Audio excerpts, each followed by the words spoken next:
សួស្ដីអ្នកនាងវតីមកធ្វើអីមានការអីឬក៏មកហៅប្តីខ្ញុំប្តីដែលជារបស់គេគ្រប់គ្នា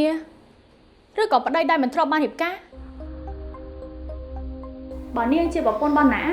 ខ្ញុំនឹងស្រីផ្សេងទៀតក៏ជាប្រពន្ធរបស់ណាដូចគ្នាប៉ុន្តែនាងគួរអាណិតជាងពួកខ្ញុំទៅទៀតព្រោះថានាងត្រូវរស់នៅក្នុងភាពបោកប្រាស់ភាពគ្មានការពិតរបស់មនុស្សប្រុសម្នាក់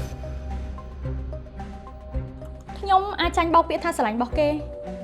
នាងក៏អាចចាញ់បោកពាក្យថាស្រឡាញ់របស់គេដូចគ្នាកុំព្រោះតែពាក្យថាស្រឡាញ់ប៉ុណ្ណឹង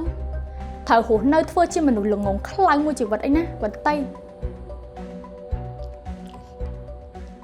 ចង់និយាយពីអីគេអត់យល់នាងអត់យល់ឬក៏នាងធ្វើជាមិនយល់ណាកំពុងតែបោកប្រាស់នាងគេមិនធ្លាប់បានរៀបការជាមួយនាងទេគេគ្រាន់តែប្រើពាក្យថាស្រឡាញ់ឆ្លៀតពេលដែលនាងកំពុងតែបាត់បង់ការចងចាំបោកឲ្យនាងទៅដេកជាមួយគេនាងមើលមកខ្ញុំមើលទាំងស្អាតទាំងក្មេងជាងនាងខ្ញុំនៅតែអាចចាញ់បោកគេបានចុះតម្រាំនាងសាក់គិតលេងមើលទៅថានាងចាំបានអីខ្លះ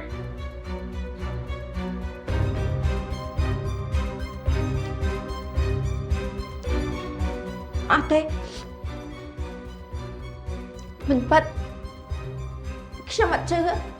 វាជាប៉ិតហើយនាងត្រូវតែជឿបើនាងមិនចង់រស់នៅក្នុងភាពបោកប្រាស់របស់មនុស្សប្រុសម្នាក់នឹងទៀតភ្ញាក់ខ្លួនឡើងហើយឈប់ធ្វើជាមនុស្សល្ងងបែបនឹងទៀតឈប់រស់នៅក្នុងភាពកុហកបោកប្រាស់របស់គេអាចបោកខ្ញុំបានបោកសេនីតបានគេក៏អាចបោកនាងបានដូចគ្នា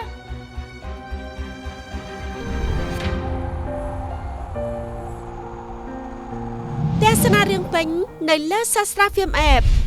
មានតែនៅលើ App Sastra Film តែមួយគត់